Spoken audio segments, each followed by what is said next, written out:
Hi friends, అస్సలం అయికుం. Welcome back to our YouTube channel. Friends, ఇవాళ నేను చారు చేస్తున్నానండి.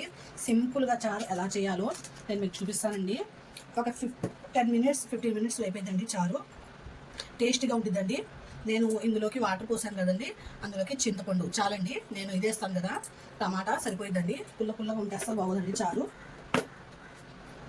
ఇదిగోండి 3 పచ్చిమిర్చి, ఒక టమాటా, కరివేపాకు, ఉల్లిపాయ.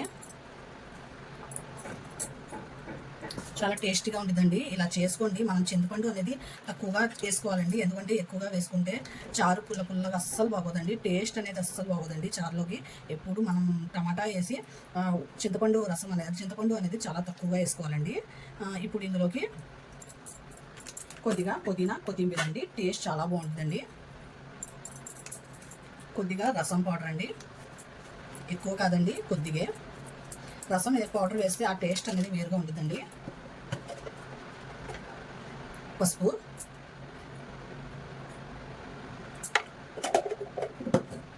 కొద్దిగా కారం, ఎక్కువ కాదండి, కొద్దిగా సాల్ట్, ఇదిగోండి కొద్దిగా సాల్ట్, దీనికి సరిపడా సాల్ట్. ఇప్పుడు మనం ఇది స్టవ్ వెలిగించుకొని పెట్టుకుందామండి. ఇది బాగా బాయిల్ అవ్వాలండి, దాని తర్వాత చూద్దాం. ఫ్రెండ్స్, ఇప్పుడు నేను స్టవ్ వెలిగించి పెట్టానండి చారు. ఇది మొత్తం బాయిల్ అవ్వాలండి. ఒక 10 మినిట్స్ అయినా బాయిల్ అయిపోతే అప్పుడు మనం దీనికి ఇది వేసుకుందామండి. అప్పుడు తాలింపు వేసుకోవాలండి. ఇది ఒక 10 మినిట్స్ బాగా బాయిల్ అవ్వాలండి చారు. ఇదిగోండి ఫ్రెండ్స్, చారు బాయిల్ అయిపోయిందండి. ఇప్పుడు దానికి కోసం నేను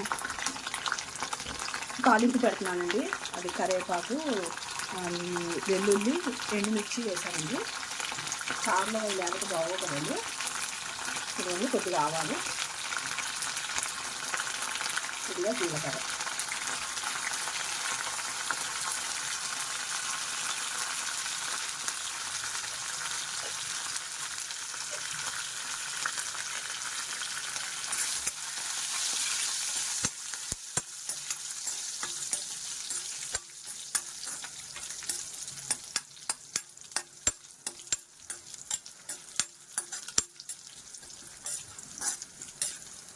బాగా ఫ్రై అవ్వాలండి. ఎర్రగా అవ్వాలి పోపు, అప్పుడే బాగుంటుంది చారుకి.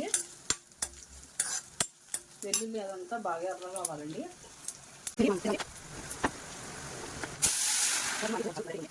ఇదిగోండి ఫ్రెండ్స్, ఎంతో ఎమ్మెగా ఉండే చారు రెడీ అయిపోయిందండి.